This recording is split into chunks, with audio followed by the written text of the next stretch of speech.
ಬೆಳಗಿನ ಗೋಷ್ಠಿ 1 ಗಂಟೆ ಲೇಟ್ ಆಯಿತು. ಆ ಲೇಟಿಗೆ ನಾವೇ ಕಾರಣ, ನಾವು ಯಾರನ್ನೂ ದೂಷಿಸಂಗಿಲ್ಲ. ಬೆಳಗಿನ ಈ ಸೆಷನ್ನಲ್ಲಿ ಕೊನೆಯ ಮಾತಿನ ಸರದಿ ಕೂಡ ನಂದೇ.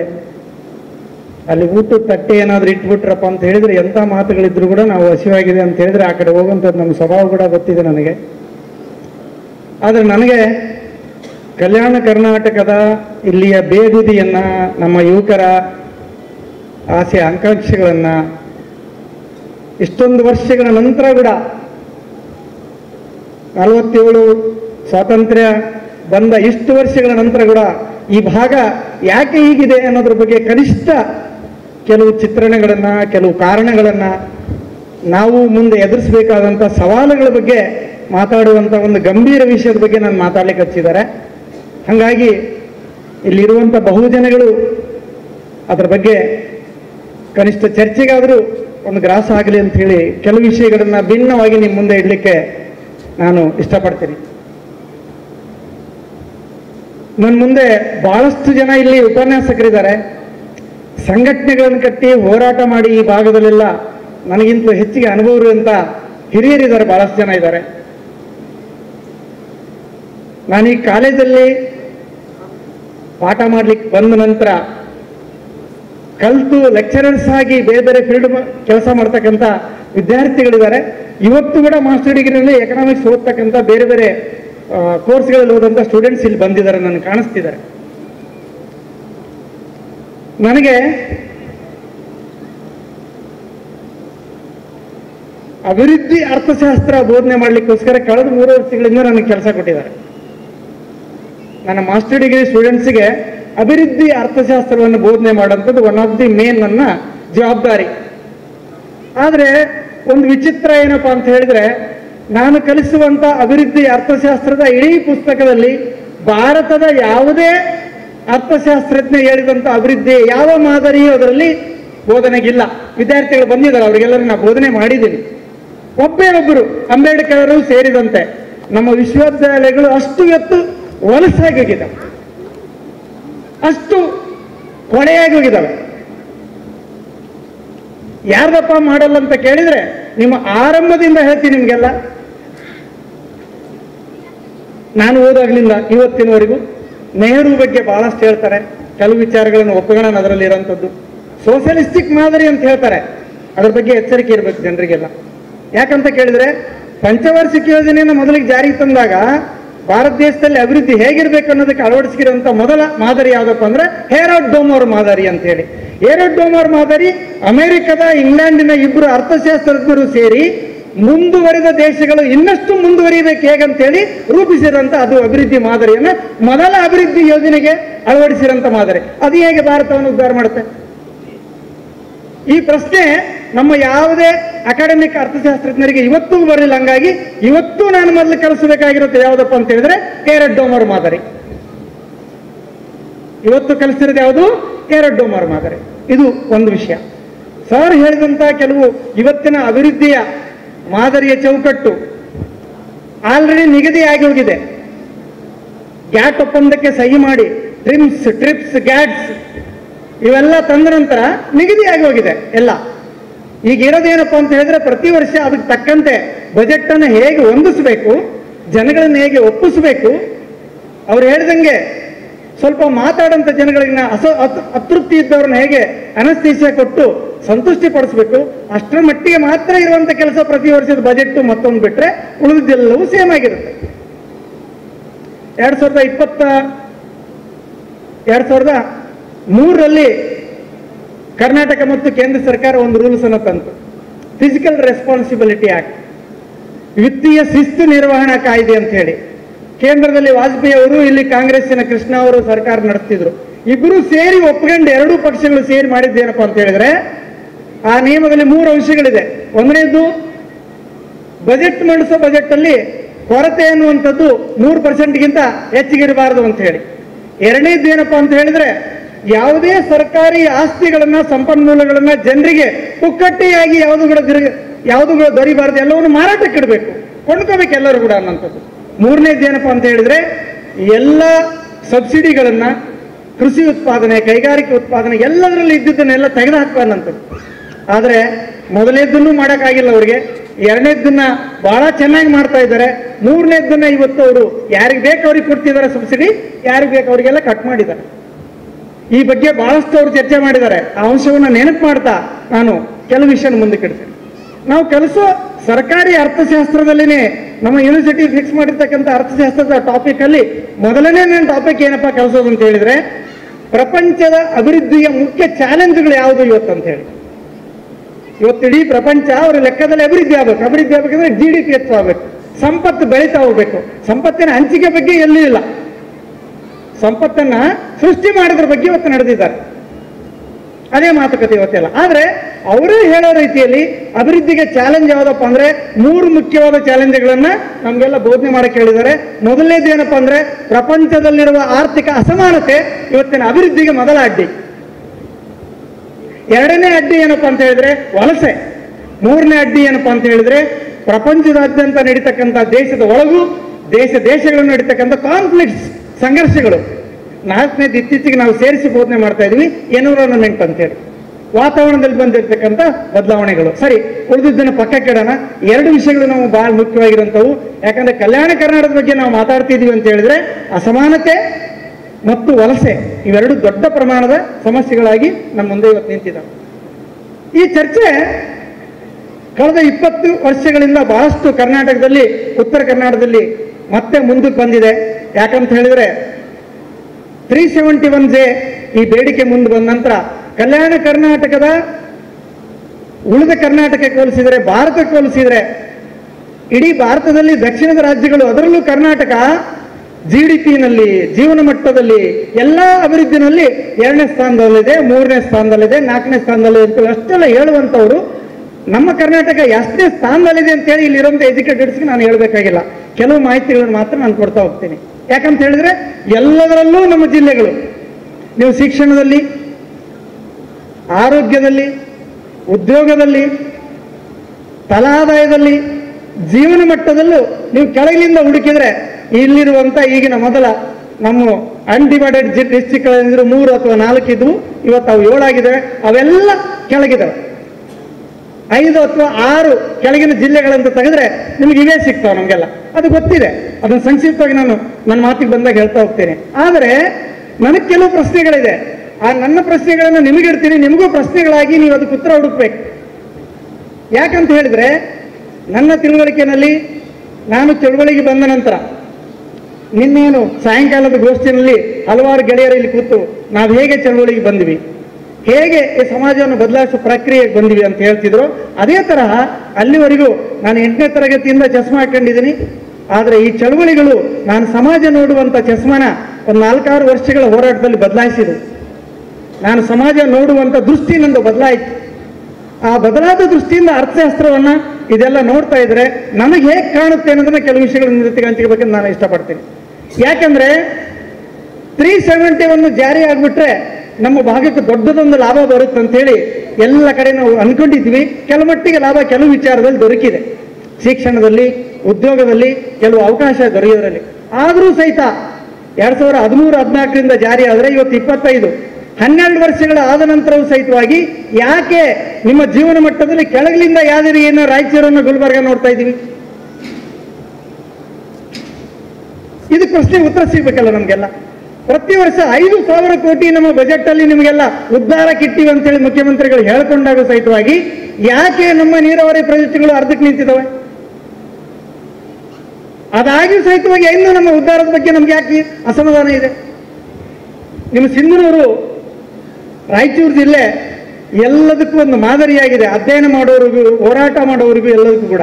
ಯಾಕಂತ ಕೇಳಿದ್ರೆ ನಿಮಗೆ ಈ ಭಾಗ ಗುಲ್ಬರ್ಗ, ಯಾದಗಿರಿ, ರಾಯಚೂರು, ಬಳ್ಳಾರಿಯ ಈ ದೋಹ ಪ್ರದೇಶ ಏನಿದೆಯಲ್ಲ, ಇಡೀ ಕರ್ನಾಟಕದಲ್ಲಿ ಅತಿ ಹೆಚ್ಚು ನೀರಾವರಿ ಪ್ರಾಜೆಕ್ಟ್ಗಳನ್ನು ಇವತ್ತು ಕಟ್ಟಿದ್ದಾರೆ, ಕೆಲವನ್ನ ಹಂಗೆ ಉಳಿಸಿದ್ದಾರೆ, ನೀರಿನ ಬಳಸೋಕ್ಕಾಗಲಾರ್ದಂಗೆ. ಅತಿ ಹೆಚ್ಚು ನೀರಾವರಿ ಇರುವಂಥದ್ದು. ನಾನು ಗೂಗಲ್ ಸರ್ಚ್ ಅಲ್ಲಿ ಹುಡುಕಿದ್ರೆ ಟಾಪ್ ರಿಚೆಸ್ಟ್ ತಾಲೂಕಾಸ್ ಇನ್ ಕರ್ನಾಟಕ ಅಂತ ಹೊಡೆದು ನೋಡ್ರಿ, ಬೇಕಿದ್ರೆ ಕುಂದಾಪುರ, ಸಿಂಧೂರು ಅಂತ ಬರುತ್ತೆ. ರಿಚೆಸ್ಟ್ ತಾಲೂಕಾ ಅಂತ ನಮ್ದೆಲ್ಲ. ದುಡ್ಡಲ್ಲಿ ರಿಚೆಸ್ಟ್ ಇರೋಂಥದ್ದು ಜೀವನ ಮಟ್ಟದಲ್ಲಿ ಯಾಕೆ ಕಡಿಮೆ ಕೆಳಗಿದೆ? ನಮಗೆ ಈ ಪ್ರಶ್ನೆ ಬರಬೇಕಲ್ಲ. ಇಷ್ಟೊಂದು ವರ್ಷಗಳ ಅಭಿವೃದ್ಧಿ ಯೋಜನೆಗಳು, ವಿಶೇಷ ಪ್ಯಾಕೇಜ್ಗಳು, ಹಿಂದೆಲ್ಲ HKDB ಅಂತ ಇತ್ತು, ಇವತ್ತು ಕಲ್ಯಾಣ ಕರ್ನಾಟಕ ಅಭಿವೃದ್ಧಿ ಮಂಡಳಿ ಅಂತ ಮಾಡಿ ಇಷ್ಟೆಲ್ಲ ಮಾಡಿದಾಗ ಯಾಕೆ ಹಿಂದುಳಿದಿದ್ದೀವಿ? ಈ ಅಸಮಾನತೆ ಹೆಚ್ಚಾಗಿದೆ ಕಡಿಮೆ ಆಗಿದೆ ಅಂತ ಕೇಳಿದ್ರೆ ನಾನು ಹೆಚ್ಚಾಗಿದೆ ಅಂತ ಹೇಳ್ತೀನಿ. ನನ್ನ ಹತ್ರ ಅದಕ್ಕೆ ಆಧಾರಗಳಿದೆ. ಇವತ್ತು ನೀವು ಗುಲ್ಬರ್ಗ, ರಾಯಚೂರು, ಬೀದರ್ ಜಿಲ್ಲೆಗಳನ್ನು ನೋಡಿದ್ರೆ, ಬೆಂಗಳೂರು ಜಿಲ್ಲೆಗೆ ನೀವು ಕಂಪೇರ್ ಮಾಡಿದ್ರೆ ಗುಲ್ಬರ್ಗದ್ದು ತಲಾದಾಯ 1,43,000 ವರ್ಷಕ್ಕೆ, ಯಾದಗಿರಿದು 1,46,000, ಬೆಂಗಳೂರು ನಗರದ್ದು ನಿಮಗೆಲ್ಲ 7,38,000. 1,43,000 ಎಲ್ಲಿ, 7,48,000 ಎಲ್ಲಿ? ಯಾಕೆ ಈ ಅಸಮಾನತೆ? ಇವತ್ತುವರೆಗೂ ನಮಗೆ ಕಾಡಂತ ಈ ಪ್ರಶ್ನೆ ಯಾಕೆ? ಈ ಭಾಗದಲ್ಲಿ ಇಷ್ಟೊಂದು ಗುಣ ಯಾಕೆ ಹೋಗ್ತಾ ಇದ್ದಾರೆ? ವಲಸೆ ಹೋಗಕ್ಕಿರಂತ ಕಾರಣಗಳೇನು? ಇದಕ್ಕೆ ಕೇವಲ ಇತ್ತೀಚಿನ ಕೆಲವು ವಿಷಯಗಳ ಅಥವಾ ಈಗ ನಡೆಸ್ತಕ್ಕಂಥ ಸರ್ಕಾರಗಳು ಕೊಡತಕ್ಕಂಥ ಬಜೆಟ್ ಮಾತ್ರನ, ಅಥವಾ ಒಟ್ಟಾರೆ ಇದಕ್ಕೊಂದು ಐತಿಹಾಸಿಕ ಕಾರಣ ಇದೆಯಾ? ಈ ಅಭಿವೃದ್ಧಿ ಮಾದರಿಗಳಲ್ಲೇ ಸಮಸ್ಯೆ ಇದೆಯಾ? ಅದಕ್ಕೆ ಉತ್ತರ ಕಂಡಿಡ್ಕೊಂಡ್ರೆ ಮಾತ್ರ ನಾವು ಮುಂದಿನ ದಾರಿ ಮುಂದೆ ಏನು ಮಾಡಬೇಕು ಅನ್ನೋದ್ರ ಬಗ್ಗೆ ಕೂಡ ಒಂದಷ್ಟು ನಮಗೆ ದಾರಿ ಓಪನ್ ಆಗುತ್ತೆ ಅಂತ ನಾನು ಭಾವಿಸಿದ್ದೇನೆ. ಹಾಗಾಗಿ ಗೆಳೆಯರೇ, ಈ ಅಸಮಾನತೆ ಎನ್ನುವಂಥದ್ದು ಇಡೀ ಪ್ರಪಂಚದ ಅಭಿವೃದ್ಧಿ ಮಾದರಿಯ ಮುಖ್ಯ ವಿಷಯವಾಗಿ ಇವತ್ತು ಮುಂದಕ್ಕೆ ಬಂದಿದೆ. ಇದು ಕೇವಲ ಕರ್ನಾಟಕಕ್ಕೆ ಒಂದು ಸೀಮಿತ ಅಲ್ಲ, ನಾನು ಪ್ರಪಂಚ ಅಂತ ಹೇಳ್ತಿದ್ದೀನಿ. ಅಮೆರಿಕದಲ್ಲಿ ನಿಮಗೆ ಕೆಲವು ಪಶ್ಚಿಮದ ಮಧ್ಯದ ರಾಜ್ಯಗಳು ನಮಗೆ ವಿಶೇಷ ಅಭಿವೃದ್ಧಿ ಪ್ಯಾಕೇಜ್ ಬರ್ಬೇಕಂತ ಹೇಳಿ ಅಲ್ಲಿ ಸ್ಟ್ರೈಕ್ ನಡೀತಾ ಇದೆ, ಸ್ಟ್ರಗಲ್ ನಡೀತಾ ಇದೆ.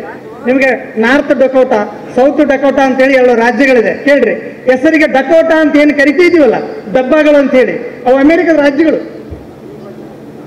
ಚೀನಾದಲ್ಲಿ ಇಷ್ಟೊಂದು ಅಭಿವೃದ್ಧಿ ಹೊಂದುತ್ತಿರುವ ಚೀನಾದಲ್ಲಿ ನಿಮಗೆ ಪಶ್ಚಿಮ ಭಾಗದಲ್ಲಿರುವಂಥ ಪ್ರಾವಿನ್ಸೀಸ್ ಅಂತ ಏನು ಕರಿತೀವಿ, ಅವರೆಲ್ಲರೂ ದೊಡ್ಡ ಪ್ರಮಾಣದಲ್ಲಿ ಇವತ್ತು ಅಹವಾಲುಗಳನ್ನು ಸಲ್ಲಿಸ್ತಾ ಇದ್ದಾರೆ.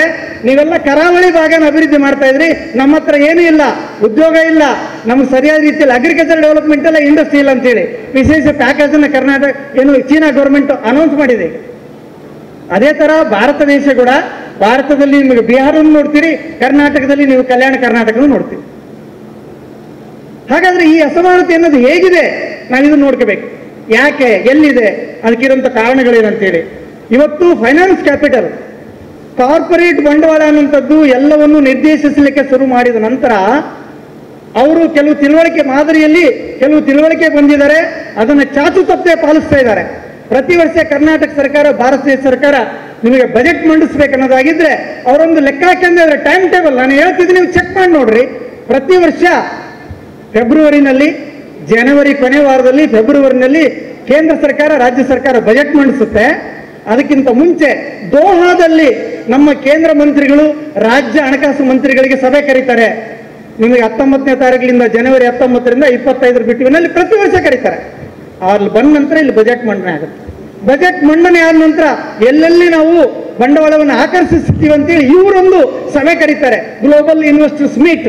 ಬಾಂಬೆನಲ್ಲಿ, ಬೆಂಗಳೂರಲ್ಲಿ, ಜೈಪುರಲ್ಲಿ ಅವ್ರು ಇಲ್ಲಿ ಬರ್ತಾರೆ. ಮತ್ತೆ ಎಲ್ಲರೂ ಸೇರಿ ಡಿಸೈನ್ ಮಾಡ್ತಾರೆ ಅಭಿವೃದ್ಧಿ ಹೇಗಿರಬೇಕು ಭಾರತದ್ದು, ಕರ್ನಾಟಕದ್ದು ಅಂತೇಳಿ.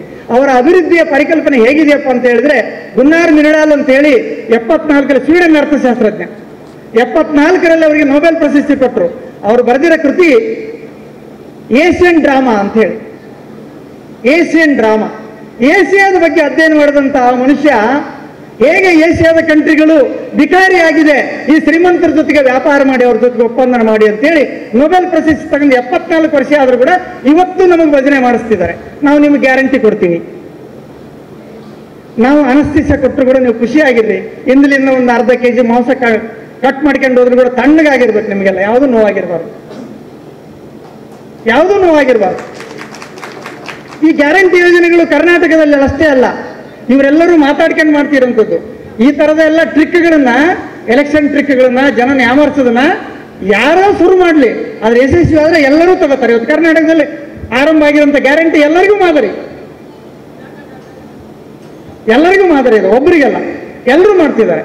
ಅವರು ಶುರು ಮಾಡಿದ್ದನ್ನು ಇವ್ರು ಮಾಡ್ತಾರೆ, ಇವ್ರು ಶುರು ಮಾಡಿದ್ದನ್ನು ಅವ್ರು ಮಾಡ್ತಾರೆ, ಇವ್ರು ಮಾಡುವಾಗ ಅವರು ವಿರೋಧ ಮಾಡ್ತಾರೆ, ಅವರು ಮಾಡ್ತಾ ಹೋದಾಗ ಇವ್ರು ವಿರೋಧ ಮಾಡ್ತಾರೆ. ಎಲ್ಲರೂ ಸೇರಿ ಮಾಡ್ತಿರುವಂತ ಒಂದು ಮಾದರಿ ಅದು. ಆದ್ರೆ ಮುಖ್ಯವಾದ ಅಭಿವೃದ್ಧಿ ಮಾದರಿಯನ್ನ ನಮ್ಗೆ ಪರಿಚಯ ಆಗಲಾರ್ದಂಗೆ ಅರ್ಥ ಮಾಡ್ಕೊಳ್ಳೋಕೆ ಮಾಡ್ತಾ ಇದ್ದಾರೆ ಈಗೆಲ್ಲ. ಅವರು ತರ್ತಿರುವಂತ ಅಭಿವೃದ್ಧಿ ಮಾದರಿಯಲ್ಲಿ ಒಂದು ವಿಷಯ ಮಾತ್ರ ಹೇಳಿ ನಾನು ಸಬ್ಜೆಕ್ಟಿಗೆ ಬರ್ತೀನಿ. ಏನಪ್ಪಾ ಅಂತ ಹೇಳಿದ್ರೆ, ಈಗ ಹೊಂಟಿರುವಂಥದ್ದು ಏನಪ್ಪಾ ಅಂದ್ರೆ, ಎಲ್ಲ ತಮ್ಮ ಬಂಡವಾಳ ಕ್ಷೇತ್ರಗಳನ್ನ, ಕೆಲವು ಕೇಂದ್ರಗಳನ್ನ ಆಯ್ಕೆ ಮಾಡ್ಕೊಂಡಿದ್ದಾರೆ ಅವರೆಲ್ಲ.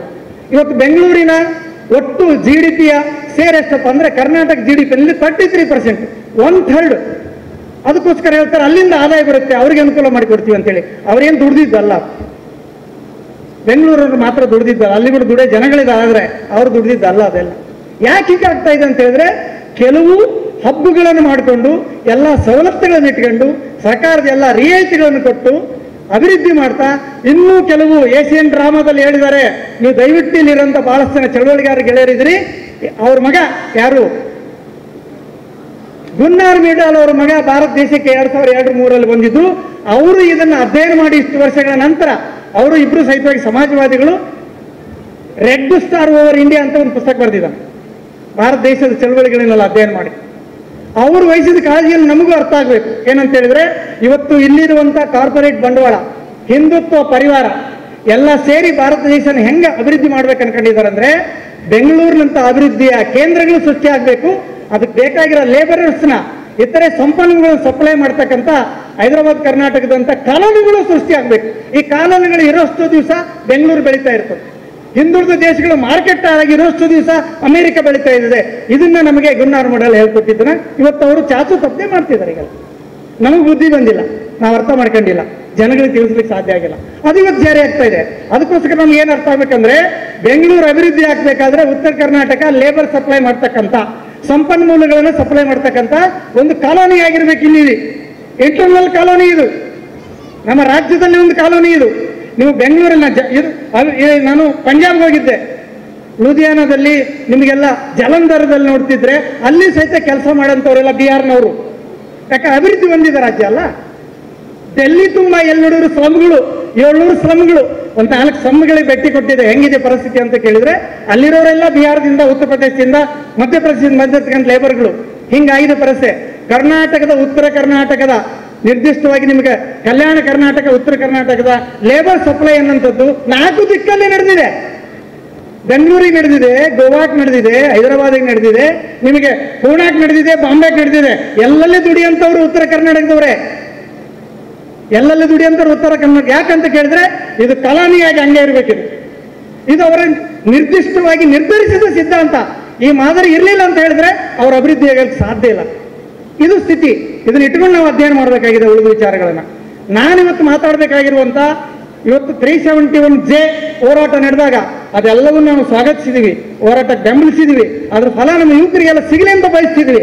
ಆದರೆ ಅದು ಅತ್ಯಂತ ಸಣ್ಣದಾಗಿರುವಂತ ಏನು ಬಹಳಷ್ಟು ಸೀಮಿತವಾಗಿರೋ ಅವಕಾಶಗಳ ಬಗ್ಗೆ ಮಾತಾಡುವಂಥದ್ದು. ಅದನ್ನು ಬಿಟ್ಟು ಈ ಪ್ರದೇಶ ಕೂಡ ಎಲ್ಲರಿಗೂ ಸಮನಾದ ಅವಕಾಶ ಸಿಗಬೇಕು, ಅಸಮಾನತೆ ಹೋಗ್ಬೇಕಂದ್ರೆ ಆಲೋಚನೆ ಮಾಡುವ ದಿಕ್ಕು ನಮಗೆ ಬದಲಾಗಬೇಕು. ಗೆಳೆಯರೆ, ನಿಮಗೆ ಹಿಸ್ಟಾರಿಕಲಿ ಇಲ್ಲಿ ಭೂಮಿ ಹಂಚಿಕೆ ಅನ್ನುವಂಥದ್ದು 74ರ ಕಾಯ್ದೆ ಬಂದ ನಂತರ ದೊಡ್ಡ ಪ್ರಮಾಣದಲ್ಲಿ ಹಂಚಿಕೆ ಆಯಿತು ಅಂತ ಏನು ನೋಡ್ತಾ ಇದೀವಲ್ಲ, ಅದು ನನ್ನ ಮೊದಲ ವಿಷಯ ನಾನು ಮಾತಾಡಬೇಕಾಗಿರೋಂಥದ್ದು. ಯಾಕಂತ ಹೇಳಿದ್ರೆ 74ರ ಒಳಗಾಗಿ ನಿಮಗೆ ಹೆಚ್ಚುವರಿ ಭೂಮಿ ಅಂತ ಏನು ಆಯ್ಕೆ ಮಾಡಿದರೆ, ಸರ್ಕಾರ ಘೋಷಣೆ ಮಾಡಿದೆ, ವಶಪಡಿಸಿಕೊಂಡಿದೆ, ಹಂಚಿದೆ. ಅದರಲ್ಲಿ 90% ಇರುವಂಥದ್ದು ಉತ್ತರ ಕರ್ನಾಟಕದಲ್ಲಿ. ಹೆಚ್ಚುವರಿ ಘೋಷಣೆ ಮಾಡಿರೋ ಎಲ್ಲ ಭೂಮಿ ಇರುವಂಥದ್ದು ಉತ್ತರ ಕರ್ನಾಟಕದಲ್ಲಿ. ಅದರಲ್ಲಿ ಬಿಜಾಪುರ ಜಿಲ್ಲೆ ಒಂದು ಈ ಕಡೆ ಆಯ್ಕೆ ಮಾಡ್ಕೊಂಡ್ಬಿಟ್ರೆ ನಾವೆಲ್ಲ 73%.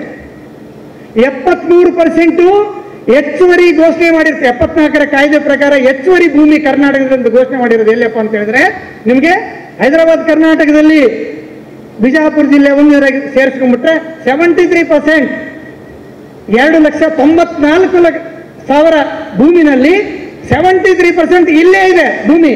ಆದ್ರೆ ವಿಶೇಷ ಏನಪ್ಪಾ ಅಂತ ಹೇಳಿದ್ರೆ, ಸರ್ಕಾರ ಘೋಷಣೆ ಮಾಡಿದಂತ 294 ಲಕ್ಷ ಎಕರೆನಲ್ಲಿ ಹಂಚಿರೋದೆಷ್ಟು ಅಂತ ಕೇಳಿದ್ರೆ ಬಹಳ ಆಶ್ಚರ್ಯ ಆಗ್ತದೆ ನಿಮಗೆಲ್ಲ. ಹಂಚಿರೋದೆಷ್ಟು ಅಂತ ಕೇಳಿದ್ರೆ ನಮ್ಮ ರಾಯಚೂರು ಜಿಲ್ಲೆ ಅದಕ್ಕೆ ಮಾದರಿ. ಅದಕ್ಕೋಸ್ಕರ ದಯವಿಟ್ಟು ಈ ರಾಯಚೂರು ಜಿಲ್ಲೆಯನ್ನು ಅಧ್ಯಯನ ಮಾಡ್ರಿ ಅಂತೇಳಿ ಬಂದಂತ ಎಲ್ಲ ಬೇರೆ ಬೇರೆ ಚಳವಳಿಗಾರರಿಗೆ ನಾನು ಆಹ್ವಾನ ಮಾಡ್ತೀನಿ, ಬರ್ರಿ ತಿರ್ಗೋಣ ರಾಯಚೂರು ಜಿಲ್ಲೆಯನ್ನ. ಯಾಕಂತ ಹೇಳಿದ್ರೆ ಭೂಮಿ ಹಂಚಿಕೆ ಬಗ್ಗೆ, ಭೂಮಿ ಹಕ್ಕಿನ ಬಗ್ಗೆ, ವಸತಿ ಮತ್ತು ಹಕ್ಕಿನ ಬಗ್ಗೆ ಇವತ್ತು ಚಳವಳಿ ನಡೀತಾ ಇದೆ. ರಾಯಚೂರು ಮಾದರಿ ಆಗಬೇಕು.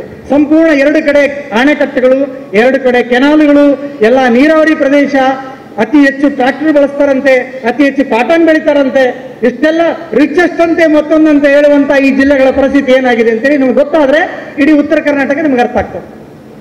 ಉತ್ತರ ಕರ್ನಾಟಕ ಖಂಡಿತವಾಗಿ ನಮ್ಗೆ ಅರ್ಥ ಆಗ್ತದೆ. ಅದು ನಾವು ನೋಡ್ಬೇಕೆಲ್ಲ ಏನಾಗಿದೆ ಪರಿಸ್ಥಿತಿ ಅಂತ ಹೇಳಿದ್ರೆ, ರಾಯಚೂರು ಜಿಲ್ಲೆ ನಿಮ್ಗೆ ಹೇಳ್ತಿದ್ದೀನಿ, ಹೆಚ್ಚುವರಿ ಅಂತೇಳಿ ಅನ್ಡಿವೈಡೆಡ್ ಕೊಪ್ಪಳ ಮತ್ತು ರಾಯಚೂರು ಜಿಲ್ಲೆಯ ಹೆಚ್ಚುವರಿ ಭೂಮಿಯನ್ನು ಘೋಷಣೆ ಮಾಡಿದ್ದು 84,000 ಎಕರೆ. ಒಂದೇ ಜಿಲ್ಲೆಯಲ್ಲಿ 2,94,000ದಲ್ಲಿ 86,000 ಎಕರೆ ಭೂಮಿ ಒಂದೇ ಜಿಲ್ಲೆಯಲ್ಲಿ ಘೋಷಣೆ ಆಯಿತು. ಒಂದೇ ಜಿಲ್ಲೆಯಲ್ಲಿ ಘೋಷಣೆ ಆಗಿರುವಂತಹ ಈ ಭೂಮಿಯಲ್ಲಿ ಅಂತಿಮವಾಗಿ ಎಲ್ಲ ಪಟ್ಟಿ ಸರ್ಟಿಫಿಕೇಟ್ಗಳು ನಾಯಿ ಹೆಸರಲ್ಲಿ ನರಿ ಹೆಸರಿನಲ್ಲಿ ಎಲ್ಲ ಹಂಚಿಕೊಂಡು ಕೊನೆಗೆ ಹಂಚಿರೋದು ಎಷ್ಟು ಅಂತ ಕೇಳಿದರೆ ನಿಮಗೆಲ್ಲ 19,000 ಎಕರೆ. ಬರೋಬ್ಬರಿ ನಿಮಗೆ 22%, 97, 23% ಮಾತ್ರ ಹಂಚಿದ್ದಾರೆ. ಹಾಗಾದ್ರೆ ಇನ್ನು ಉಳಿದಿದ್ದಲ್ಲ ಎಲ್ಲೋಯ್ತು? ಇನ್ನು 73% ಎಲ್ಲೋಯ್ತು? ಸರಿ, 77% ಏನಾಯ್ತು ಭೂಮಿ ಆಯ್ತು ಅಂತ ಕೇಳಿದ್ರೆ ಅದೊಂದು ಕಣ್ಣೆದ್ರಿ ಕಾಣಿಸುತ್ತೆ. ಗೆಜ್ಜಲಘಟ್ಟದಲ್ಲಿ 6,000 ಎಕರೆ ಭೂಮಿ ಇತ್ತು ಅಂತ ಕೇಳಿಸಿ ನಿನ್ನೆ ನಾವೆಲ್ಲ ಮಾತಾಡಿದ್ ಕೇಳಿದ್ವಿ. ನಿಮಗೆಲ್ಲ ಸಿನ್ನೂರು ತಾಲೂಕಿನಲ್ಲಿ ಒಬ್ಬರದು 3,000 ಎಕರೆ ಭೂಮಿ ಇತ್ತಂತ ಕೇಳಿದ್ವಿ. ಇನ್ನೊಬ್ಬರದು ಈ ಕಡೆ ನದಿ ದಂಡಿನಲ್ಲಿ ಇನ್ನೊಬ್ಬ ಸಾಹುಕಾರಂದು 600 ಎಕರೆ. ಇವೆಲ್ಲವೂ ಸಹಿತ ಮುಚ್ಚಿಟ್ಟಗಳು ಏನಲ್ಲ. ಯಾವ ಮುಚ್ಚಿಟ್ಟಲ್ಲ, ಹಂಚಿದ್ದೆಷ್ಟಪ್ಪ ಅಂತ ಕೇಳಿದ್ರೆ ಹಂಚಿನ ವಿಷಯಗಳು ಬಚ್ಚಿಟ್ಟುಕೊಳ್ಳಕ್ಕೆ ಸಾಧ್ಯ ಇರಲಾರ್ದಂತ ಕೆಲವೇ ಹಂಚಿನ ವಿಷಯಗಳು ಬಚ್ಚಿಟ್ಟಿದ್ದಾರೆ. ಅದೆಲ್ಲ ಏನಾಗಿದೆ, ಅಭಿವೃದ್ಧಿ ಹೆಸರಿನಲ್ಲಿ ಎಲ್ಲರೂ ಡೆವಲಪ್ ಮಾಡೋ ಹೆಸರಿನಲ್ಲಿ ನಂತರ ಬಂದ ಬದಲಾವಣೆಯಲ್ಲಿ ಸಿಂಧನೂರು ಒಂದೇ ತಾಲೂಕಿನಲ್ಲಿ ನಿಮಗೆ ಒಬ್ಬ ಶ್ರೀಮಂತ, ಆಂಧ್ರದ ಶ್ರೀಮಂತ ಬಂದು 800 ಎಕರೆ ಭೂಮಿ ಖರೀದಿ ಮಾಡಿದ್ದಾರೆ. ಇತ್ತೀಚೆಗೆ ಒಬ್ಬ ಶ್ರೀಮಂತ ಬಂದು ನಿಮಗೆ 1,000 ಎಕರೆ ಭೂಮಿ ಖರೀದಿ ಮಾಡಿದ್ದಾರೆ ಒಬ್ಬರೇ. ಎರಡೂ ನದಿ ದಂಡಿ ಮೇಲೆ ಈ ಕಾಲುವೆಗಳಲ್ಲದೆ 5 ಕಿಲೋಮೀಟರ್ ಗಟ್ಟಲೆ ನೀರಾವರಿ ಡೆವಲಪ್ ಆಗಿದೆ. ಆದ್ರೆ ಎಲ್ಲಾ ನೀರಾವರಿಯನ್ನ ಬೇರೆ ಕಡೆ ಬಂದಿರತಕ್ಕಂಥ ಶ್ರೀಮಂತರೆಲ್ಲ ಬಂದು ರೈತರನ್ನ ಯಾಮರಿಸಿ ನಮ್ಮದೇ ಕರೆಂಟು, ನಮ್ಮದೇ ನೀರು, ನಮ್ಮದೇ ಭೂಮಿ. ಆದ್ರೆ ಅವರಿಗೆ ಅರ್ಧ ಭೂಮಿ ಕೊಟ್ರೆ 10 ಎಕರೆ ಜಮೀನಿದ್ರೆ ರೈತರಿಗೆ 5 ಎಕರೆ ಅವ್ನು ಕೊಡ್ಬೇಕು.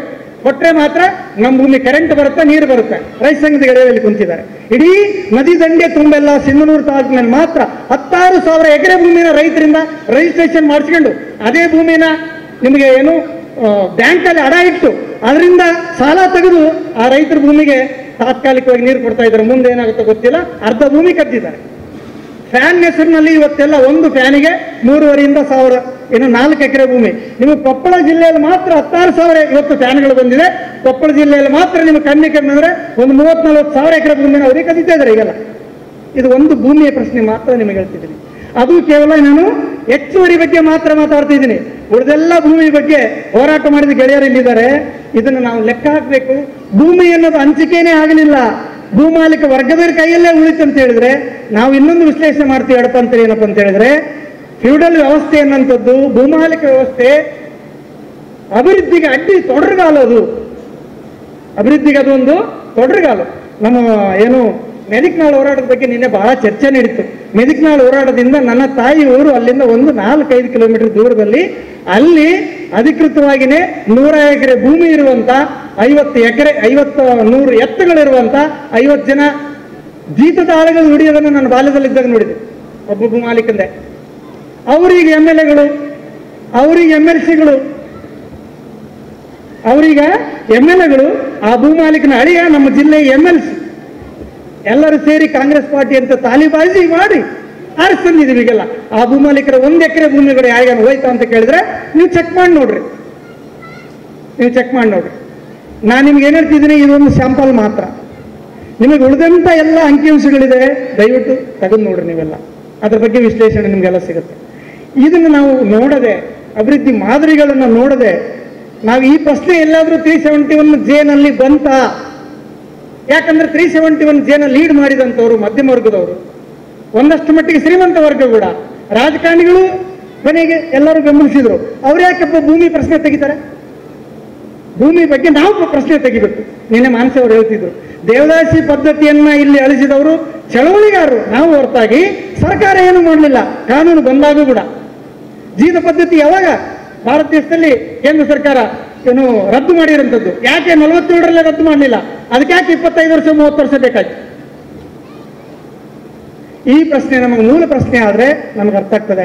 ಇದಕ್ಕೆ ಇನ್ನೊಂದು ಲಿಂಕ್ ಕೊಡ್ತೇನೆ. ನಾನು ಏನಂತ ಹೇಳಿದ್ರೆ, ನಾವು ಮೈಸೂರು ಜಿಲ್ಲೆಯಲ್ಲಿ ನಿಮಗೆ ಕೆಲವೇ 1000 ಎಕರೆ ಭೂಮಿ, ನಿಮಗೆ ಬೆಂಗಳೂರಲ್ಲಿ, ತುಮಕೂರಲ್ಲಿ, ಹಾಸನದಲ್ಲಿ. ಯಾಕೆ ಅಂತ ಕೇಳಿದ್ರೆ ನಾವು ಟಿಪ್ಪು ಸುಲ್ತಾನ್ ಇವತ್ತು ನೆನೆಸ್ಬೇಕು.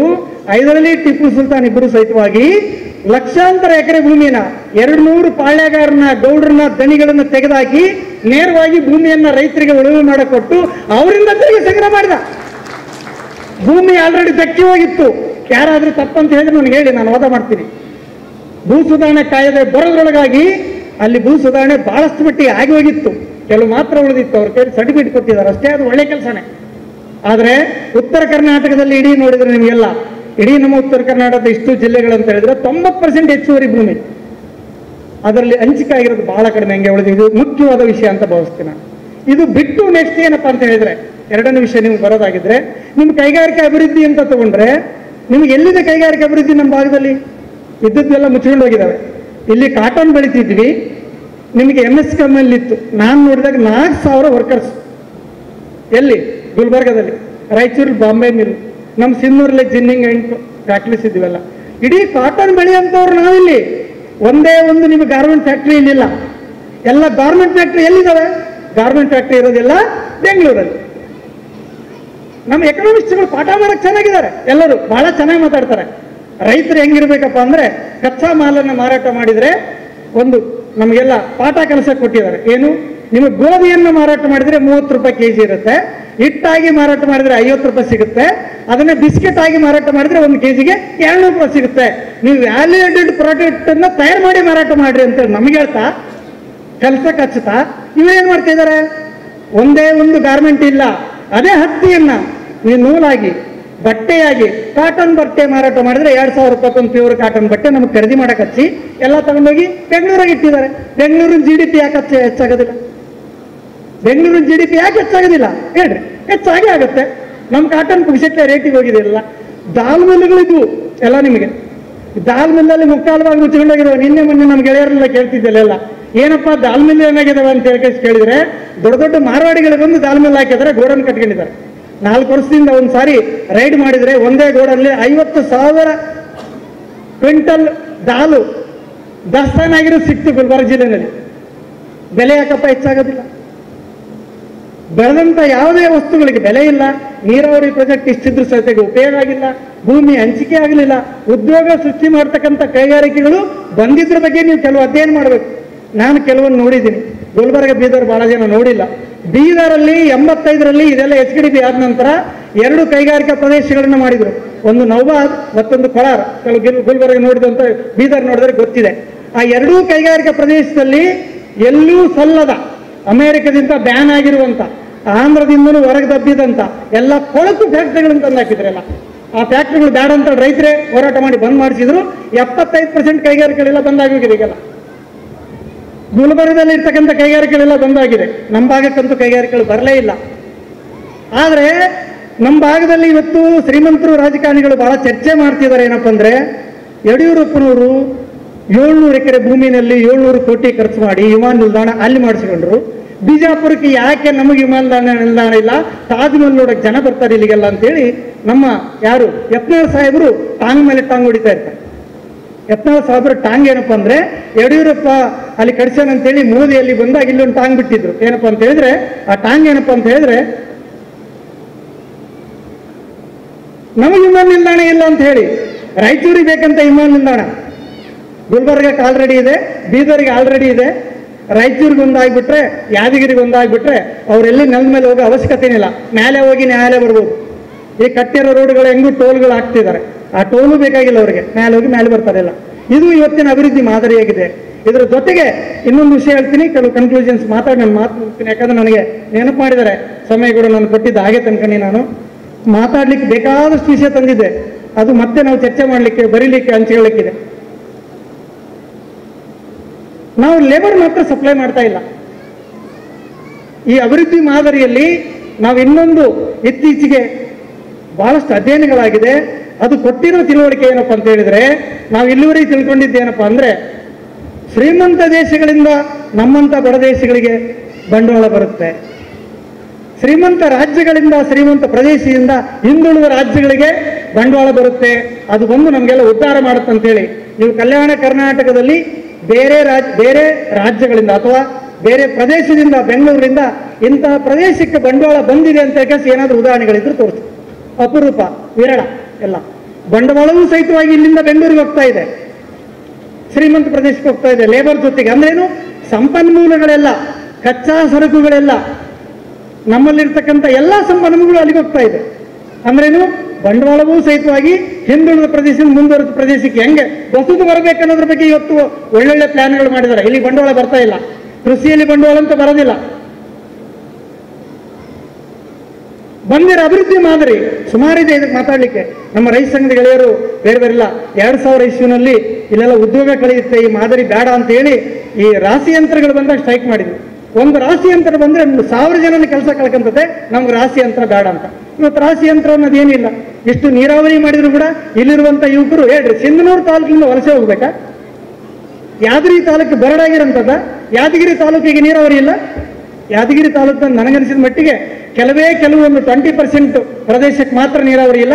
ಇಡೀ ಯಾದಗಿರಿ ಜಿಲ್ಲೆ ನೀರಾವರಿ ಪ್ರದೇಶ. ಇಡೀ ಯಾದಗಿರಿ ಜಿಲ್ಲೆ ನೀರಾವರಿ ಪ್ರದೇಶ.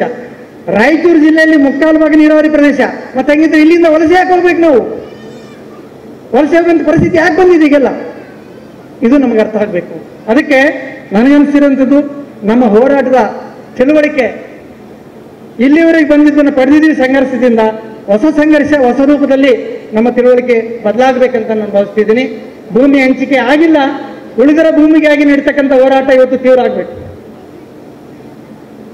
ಈ ಭಾಗಕ್ಕೆ ಕನಿಷ್ಠಕ್ಕಾದ್ರೂ ಇಲ್ಲಿ ಕೃಷಿಯನ್ನು ಆಧರಿಸಿರ್ತಕ್ಕಂಥ ಕೈಗಾರಿಕೆಗಳು ಬೇಕು. ನಮಗೆಲ್ಲ ಇದ್ದ ಕಬ್ಬಿನ ಫ್ಯಾಕ್ಟರಿಗಳು ಮುಚ್ಕೊಂಡು ಹೋದ್ರು. ನಮ್ಮ ಪಕ್ಕದಾಗಿರೋಂಥವು ಏಕ ಬೆಳೆ ಮಾದರಿ ಮಾಡಿ ಎಲ್ಲರೂ ಕೂಡ ಸಾಲದಲ್ಲಿ ಕಡಿಮೆ ಹಾಕಿದ್ರು. ನೀರಾವರಿ ಪ್ರಾಜೆಕ್ಟ್ಗಳು ಅರ್ಧಕ್ಕೆ ನಿಂತಿದೆ. ಈಗ 2 TMC ನೀರಿಗಾದರೆ ಕಾವೇರಿನಲ್ಲಿ ಹೊಡೆದಾಟ, ಬೆಂಕಿ ಎಲ್ಲ ಸ್ಟಾರ್ಟ್ ಆಗ್ತದೆ. 170 ಬಿ ಸ್ಕೀಮಲ್ಲಿ 170 TMC ನೀರನ್ನು ಹಂಚಿಕೆ ಮಾಡಿದ್ದಾರೆ. ಎಲ್ಲಿ ಬಳಸ್ಕೊಂಡಿದ್ದೀವಿ? ಒಂದ್ ವೇಳೆ ಈಗ ಆಲಮಟ್ಟಿ ಡ್ಯಾಮ್ ಅನ್ನ ಇನ್ನೂ 5 ಮೀಟರ್ ಹೆಚ್ಚು ಮಾಡಿದ್ದೆ ಆದ್ರೆ ಎಲ್ಲರೂ ಅವರೇ ಮಾತಾಡ್ತಾರೆ, 3.5-4 ಲಕ್ಷ ಎಕರೆ ಭೂಮಿ ನಾವು ನೀರು ಕೊಡ್ತೀವಿ ಅಂತೇಳಿ. ನಮಗೇ ನೀರು ಕೊಡ್ತಾ ಇಲ್ಲ ಅವರೆಲ್ಲ. ಆಲಿಮಟ್ಟಿ ಡ್ಯಾಮ್ನಿಂದ ಬೇಕಿದ್ರೆ ಈ ಡ್ಯಾಮ್ ಅನ್ನು ದಾಟಿಸಿ ಪೈಪ್ಲೈನ್ ಹಾಕಿ ಕಂಪನಿಗಳಿಗೆ ಕೊಟ್ಟಿದ್ದಾರೆ. 10 TMC ನೀರನ್ನು ಕಂಪನಿಗಳಿಗೆ ಕೊಟ್ಟಿದ್ದಾರೆ. 10 TMC ನೀರನ್ನು ಕಂಪನಿಗೆ ಕೊಟ್ಟಿದ್ದಾರೆ. ಮತ್ತೆ ಹಂಗಿದ್ರೆ ಇಲ್ಲಿ ಅಭಿವೃದ್ಧಿ ಏನು ಅನ್ನೋದ್ರ ಬಗ್ಗೆ ನಮಗೆ ಈ ದೃಷ್ಟಿಕೋನ ಬದಲಾಗಬೇಕಂತ ನಾನು ಬಯಸ್ತಾ ಇದ್ದೀನಿ. ಅದಕ್ಕಾಗಿ ಗೆಳೆಯರೇ, ಇದು ಕೇವಲ ಬಿಡಿಯಾಗಿರ್ತಕ್ಕಂಥ ಬೇಡಿಕೆಗಳಿಂದ, ನಮ್ಮ ಕಣ್ಣಿಗೆ ಕಾಣತಕ್ಕಂಥ ಇವತ್ತಿನ ಬೇಡಿಕೆಗಳಿಂದ ಬಗೆಹರಿಯುವಂಥ ವಿಷಯವಾಗಿ ಕಾಣಿಸ್ತಾ ಇಲ್ಲ. ಯಾಕಂದ್ರೆ ಆಳುವ ವರ್ಗ, ಸರ್ಕಾರಗಳು, ಕಾರ್ಪೊರೇಟ್ ಬಂಡವಾಳ ಅದನ್ನು ಪೋಷಿಸುವಂಥವರು ಒಂದು ನಿರ್ಧಾರಕ್ಕೆ ಬಂದಿದ್ದಾರೆ. ಈ ಅಸಮಾನತೆಯನ್ನು ಹೀಗೆ ಮೇಂಟೈನ್ ಮಾಡಿದರೆ ಮಾತ್ರ ಅವರು ತಮ್ಮ ಸಿಸ್ಟಮೆಟಿಕ್ ಆದಂಥ ಪಾಲಿಸಿಗಳನ್ನು ಅಭಿವೃದ್ಧಿ ಮಾಡ್ಲಿಕ್ಕೆ ಸಾಧ್ಯ ತಮ್ಮ ಲೆಕ್ಕದಲ್ಲಿ ಅನ್ನೋದನ್ನ ಅವರು ಸ್ಪಷ್ಟವಾಗಿದ್ದಾರೆ ಅದರಲ್ಲೆಲ್ಲ. ಆದ ಕಾರಣ ಈ ಅಭಿವೃದ್ಧಿ ಮಾದರಿಯನ್ನೇ ಬದಲಾಯಿಸುವಂತ, ಅಭಿವೃದ್ಧಿ ಮಾದರಿಯನ್ನೇ ಚೇಂಜ್ ಮಾಡುವಂತ ಬೇಡಿಕೆ ನಮ್ಮ ಮುಂದೆ ಬರಬೇಕು. ಅದು ಬರ್ಬೇಕಂದ್ರೆ ಏನರ್ಥ? ನಿಜವಾದ ಸಮಾಜವಾದಿ ತಿಳುವಳಿಕೆ, ಸಮಾಜವಾದಿ ಅರ್ಥವ್ಯವಸ್ಥೆ ಬರ್ಬೇಕಂತ ಬಯಸಬೇಕು. ಆರ್ಥಿಕ ಕಾರ್ಯಕ್ರಮಗಳು ಬೇಕು. ಹಂಗಿಲ್ಲಲ್ಲ. 91 ನಂತರ ಇವತ್ತು ಅಭಿವೃದ್ಧಿ ಅಂದ್ರೇನೆ ಕಾರ್ಪೊರೇಟ್ ಅಭಿವೃದ್ಧಿ. ಅಭಿವೃದ್ಧಿ ಮಾಡೋರೇ ಅವರು, ಉದ್ಯೋಗ ಕೊಡೋರೇ ಅವರು. ಹಂಗಾಗಿದೆ. ಈ ಮತ್ತೆ ಪುನಃ ಇವತ್ತು ಆ ಕಾರ್ಯಕ್ರಮಗಳನ್ನ, ಭೂಮಿ ಹಂಚಿಕೆ, ದುಡುವವನಿಗೆ ಪ್ರತಿಫಲ, ಉಳುವವನಿಗೆ ಭೂಮಿ, ಎಲ್ಲರಿಗೂ ಉದ್ಯೋಗ ಸಿಗತಕ್ಕಂಥ ಸಮನಾದ ಹಂಚಿಕೆ ಮಾತು ಬರಬೇಕನ್ನೋದಾಗಿದ್ರೆ ಪುನಃ ಅದು ಸಮಾಜವಾದಿ ಕಾರ್ಯಕ್ರಮ ಅನ್ನೋದು ಎಲ್ಲರಿಗೂ ಬರಬೇಕು. ಸಮಾಜವಾದಿ ಕಾರ್ಯಕ್ರಮ ಸರ್ಕಾರದ ಪ್ರೋಗ್ರಾಮ್ ಆದ್ರೆ ಮಾತ್ರ ಸರ್ಕಾರ ಬಂಡವಾಳ ಹಾಕ್ಲಿಕ್ಕೆ ಸಾಧ್ಯ. ಸರ್ಕಾರದ ಬಂಡವಾಳ ಇಲ್ಲ ಅಂತ ಹೇಳಿದ್ರೆ ಖಾಸಗಿ ಭೂ ಮಾಲೀಕರು ಬರ್ತಾರೆ. ಈ ಭಾಗದಲ್ಲೆಲ್ಲ ಬೇರೆ ಕಡೆಯಿಂದ ಬಂದಿರತಕ್ಕಂಥವ್ರು ಯಾರು ಕೈಗಾರಿಕೆ ಸ್ಥಾಪನೆ ಮಾಡಿ ದೊಡ್ಡ ದೊಡ್ಡ ಉದ್ಯೋಗ ಕೊಟ್ಟಿಲ್ಲ. ಎಲ್ಲರೂ ಲಕ್ಷಾಂತರ ಎಕರೆ ಭೂಮಿ ಕೊಡ್ತಾ ಇದ್ದಾರೆ. ಎಲ್ಲ ನಿಮ್ಗೆ ಹೇಳಿದ್ನಲ್ಲ, 1000 ಎಕರೆ, 800 ಎಕರೆ, 2 ಉದಾಹರಣೆಗಳು ಕೊಟ್ಟೆ. 100-200 ಎಕರೆ ಭೂಮಿಯನ್ನ ಬೇರೆ ಕಡೆ ಬಂದಿರತಕ್ಕಂಥ, ಬೇರೆಯಿಂದ ಬಂದಿರೋ ಶ್ರೀಮಂತರು ಸಿಕ್ಕಾಪಟ್ಟೆ ಕೊಂಡಿದ್ದಾರೆ ಈ ಭಾಗದಲ್ಲೆಲ್ಲ. ಅದು ಮುಂದುವರಿಯುತ್ತೆ, ಇನ್ನು ಮುಂದುವರಿಯುತ್ತೆ. ಹಾಗಾಗಿ ಇದನ್ನು ಸರಿಪಡಿಸುವಂತ ಏಕೈಕ ಮುಂದಿನ ದಾರಿ ಅಂತ ಹೇಳಿದ್ರೆ ನಾವು ಸರ್ಕಾರದ ಕಾರ್ಯಕ್ರಮನೇ ಬದಲಾಗಬೇಕು. ಅದು ಇವತ್ತು ಸಂಪೂರ್ಣವಾಗಿ ಕಾರ್ಪೊರೇಟ್ ಪರ ಇದೆ. ಅದನ್ನು ಒಂದು ಸಮಾಜವಾದಿ ಆರ್ಥಿಕತೆಯಾಗಿ ರೂಪಿಸುವಂತ ಒಂದು ತಿಳುವಳಿಕೆ ನಮಗೆ ಬೇಕು. ಅದು ಬೇಕಂದ್ರೆ ಅಂತ ಸರ್ಕಾರ ಬೇಕು. ಇವತ್ತಂತೂ ಬಹಳ ಸ್ಪಷ್ಟತೆಯಲ್ಲಿದ್ದಾರೆ, ಇದನ್ನು ಬದಲಾಯಿಸಲಾರದ ಪರಿಸ್ಥಿತಿಯಲ್ಲಿದ್ದಾರೆ. ಇದನ್ನು ನಾವು ಹೇಗೆ ಮಾಡ್ಬೇಕನ್ನೋದ್ರ ಬಗ್ಗೆ ಅಜೆಂಡಾ ಆದ್ರೂ ಬೇಕು. ನಮಗೆಲ್ಲ ಅಜೆಂಡಾ ಬಿಟ್ಟು ಹೋಗಿದೆ. ಇದೆಲ್ಲ ಚಳವಳಿಗಾರರ ಅಜೆಂಡಾ ಎಲ್ಲ ಕೂಡ ನಮ್ಮ ಪ್ರಿಯಾರಿಟಿ ಬೇರೆ ಆಗಿದೆ. ಈ ಪ್ರಿಯಾರಿಟಿ ಜೊತೆಗೆ ಅದು ನೋಡ್ಬೇಕು. ನಮ್ಗೆ ಮೀಸಲಾತಿನೂ ಬೇಕು, ಒಳ ಮೀಸಲಾತಿನೂ ಬೇಕು, ಎಲ್ಲವೂ ಬೇಕು. ಜೊತೆಗೆ ಹಿಂದೆ ನಮ್ಮ ಗೆಳೆಯರು ಕೊಟ್ಟಿರೋ ಘೋಷಣೆಗಳು ನಮಗೆ ಇನ್ನೂ ನೆನಪಿದೆ. ಏನಪ್ಪ ಅಂತ ಹೇಳಿದ್ರೆ, ಸ್ವಾರೇನನ್ನ ಆಸೆ ಬಿದ್ದು ಕೇರನನ್ನ ಕಳ್ಕೊಂಡಿವೆ ಅಂತ. ಸ್ವಾರೇನನ್ನ ಆಸೆ ಬಿದ್ದು ಕೇರನನ್ನ ಕಳ್ಕೊಂಡಿವೆ ಅಂತೇಳಿ ಇವತ್ತು ಆ ಥರದೊಂದು ಪರಿಸ್ಥಿತಿಯನ್ನು ನಿರ್ಮಾಣ ಮಾಡಿ ನಮಗೆಲ್ಲರಿಗೂ ಕೂಡ ಈ ಚಳವಳಿಗಳನ್ನ, ನಮ್ಮ ವಿಷನ್ನನ್ನೇ, ನಮ್ಮ ಗುರಿಯನ್ನೇ ಇವತ್ತು ಬೇರೆ ಕಡೆ ಡೈವರ್ಟ್ ಮಾಡಿ ಇದರಲ್ಲೇ ನಾವೇನಾದ್ರೂ ಬದಲಾವಣೆ ಬರಬೇಕು ಅನ್ನೋದನ್ನ ಅಷ್ಟರ ಮಟ್ಟಿಗೆ ಸೀಮಿತ ಆಗಿ ಚರ್ಚೆ ಇವತ್ತು ನಡೀತಾ ಇದೆ. ಅದು ಬದಲಾಗದೆ ನಮಗೆ ಸಂಪೂರ್ಣವಾಗಿ ನಮ್ಮ ಕಲ್ಯಾಣ ಕರ್ನಾಟಕ ಭಾಗಕ್ಕೆ ಇಷ್ಟು ಚಳವಳಿಗಳಿದ್ದರು ಇಷ್ಟು ಹೋರಾಟಗಾರರಿದ್ರು ಸಹಿತವಾಗಿ ಯಾಕೆ ಒಂದು ಕ್ವಾಲಿಟೇಟಿವ್ ಚೇಂಜ್ ಬರಲಿಲ್ಲ ಇಷ್ಟು ದಿನಗಳ ನಡುವೆ? ಈ ಪ್ರಶ್ನೆ ಒಂದು ಆಗ್ಬೇಕಲ್ಲ. ಇದೆಲ್ಲ ಅಭಿವೃದ್ಧಿ ಮಾದರಿಗಳೆಲ್ಲ ತಂದ್ರು, ಇಷ್ಟು ನೀರಾವರಿ ಬಂದ್ರು, ಇವೆಲ್ಲ ರಸ್ತೆಗಳಂತೂ ದೊಡ್ಡ ಮಾಡ್ತಾ ಇದ್ದಾರೆ, ಯಾಕಿಲ್ಲ ಎನ್ನುವಂತ ಪ್ರಶ್ನೆ ನಮ್ದಾಗಬೇಕು. ಆ ಪ್ರಶ್ನೆಗೆ ಇನ್ನಷ್ಟು ಸ್ಪಷ್ಟವಾದ ಉತ್ತರವನ್ನ ಎಲ್ಲರೂ ಸೇರಿ ಈ ಹೋರಾಟ ದಾರಿಯಲ್ಲೇ ಕಂಡ್ಕೋಬೇಕು. ಅದರಲ್ಲಿ ಎಲ್ಲರೂ ತೊಡಗಿಸ್ಕೊಳ್ಳೋಣ, ಮುಂದಕ್ಕೆ ಹೋಗೋಣ. ಕಲ್ಯಾಣ ಕರ್ನಾಟಕ ನಿಜವಾದ ಕಲ್ಯಾಣ ಆಗಬೇಕು. ನಾನೊಂದು ಎಕನಾಮಿಕ್ಸ್ ಪುಸ್ತಕ ಓದಿದೆ. ಬಸವಣ್ಣನ ಕಾಲದಲ್ಲಿ ನಿಮಗೆ ಚಾರ್ಟ್ ಮಾಡಿದಂತ ಆರ್ಥಿಕ ಯೋಜನೆಗಳ ಮಾದರಿಯಲ್ಲಿ ಲಿಂಗಸೂರಿನ ಕೆರೆ ಇದೆ. ಲಿಂಗಸೂರಲ್ಲಿ ದೊಡ್ಡ ಕೆರೆ ಇದೆ. ಆ ಪೀರಿಯಡ್ ಅಲ್ಲಿ 12ನೇ ಶತಮಾನದಲ್ಲಿ ಆಗಿರುವಂಥದ್ದು. ಇವತ್ತು ಮುಚ್ಚೋಗ್ತಿದಾವೆಲ್ಲ. ಬಸವ ಕಲ್ಯಾಣ 196 ಜನ ಜನಸಂಖ್ಯೆ ಇತ್ತು. ದಕ್ಷಿಣ ಭಾರತದ ದೊಡ್ಡ ಮಾರುಕಟ್ಟೆ ಅಂತ ಹೇಳ್ತೀವಿ ನಾವೆಲ್ಲ. ದಕ್ಷಿಣ ಭಾರತದ ಅತ್ಯಂತ ಅಭಿವೃದ್ಧಿ ಹೊಂದಿದ ಪ್ರದೇಶ ಹೇಗೆ ಹಿಂಗ್ಯಾಕಾಯ್ತು? ಇದಕ್ಕೆ ಹಿಸ್ಟಾರಿಕಲ್ ಕಾರಣಗಳೇನು? ಇವತ್ತಂದಿರ ಪ್ರೋಗ್ರಾಮ್ಸ್ ಏನು? ಈ ಕುರಿತಾಗಿ ಚರ್ಚೆಗಳು ಮತ್ತೆ ನಡೆಯಲಿ. ನನಗೆ ಅಂತಿಮ ಎಚ್ಚರಿಕೆ ಮತ್ತೆ ಬಂದಾಗಿದೆ. ಈ ಚರ್ಚೆ ಮುಂದುವರಿಸೋಣ, ಎಲ್ಲರೂ ಕೈ ಜೋಡಿಸೋಣ. ಈ ಭಾಗದಲ್ಲಿ ಮತ್ತೆ ಎಲ್ಲ ಜನಗಳ ಹಕ್ಕುಗಳನ್ನು ಪಡಿತಕ್ಕಂಥ ಸಮಾಜವಾದಿ ಒಂದು ಆರ್ಥಿಕತೆ ಬರಬೇಕಾಗಿರುವಂಥ ಒಂದು ಆ ಗುರಿಯನ್ನು ಮತ್ತೆ ಆ ಗುರಿ ಕಡೆ ಎಲ್ಲರೂ ಸಾಗುವಂಥ ಒಂದು ಚಳವಳಿ ಹುಟ್ಟಲಿ. ಎಲ್ಲರೂ ಅದ್ರ ಭಾಗ ಆಗೋಣ. ಇವತ್ತಿನ ಈ ಚರ್ಚೆ ಎಲ್ಲರಿಗೂ ಸಹಿತವಾಗಿ ನಮ್ಮನ್ನೆಲ್ಲರನ್ನೂ ಆ ದಿಕ್ಕಲ್ಲಿ ನೋಡುವಂತೆ ಒಂದು ಸ್ಫೂರ್ತಿಯನ್ನು ತುಂಬಲಿ ಅಂತ ಹೇಳ್ತಾ ಅವಕಾಶಕ್ಕೆ ಹೊಂದಿಸಿ ನಾನು ಮಾತು ಮುಗಿಸ್ತಾ ಇದ್ದೀನಿ. ನಮಸ್ಕಾರ.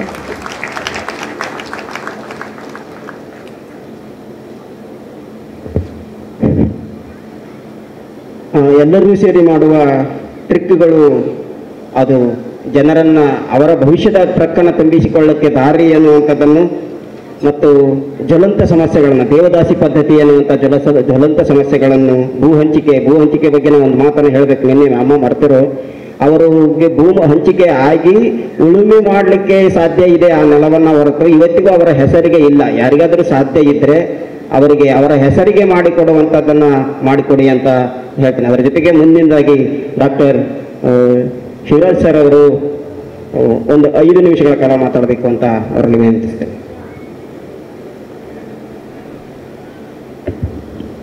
ಎಲ್ಲರಿಗೂ ನಮಸ್ಕಾರ.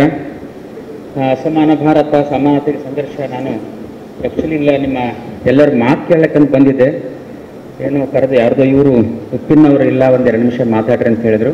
ನಾನು ಈ ಭಾಗದಲ್ಲಿ ಕಳೆದ 30 ವರ್ಷಗಳಿಂದ ಮಕ್ಕಳ ವೈದ್ಯನಾಗಿ ಪ್ರಾಕ್ಟೀಸ್ ಮಾಡ್ತಿದ್ದೀನಿ.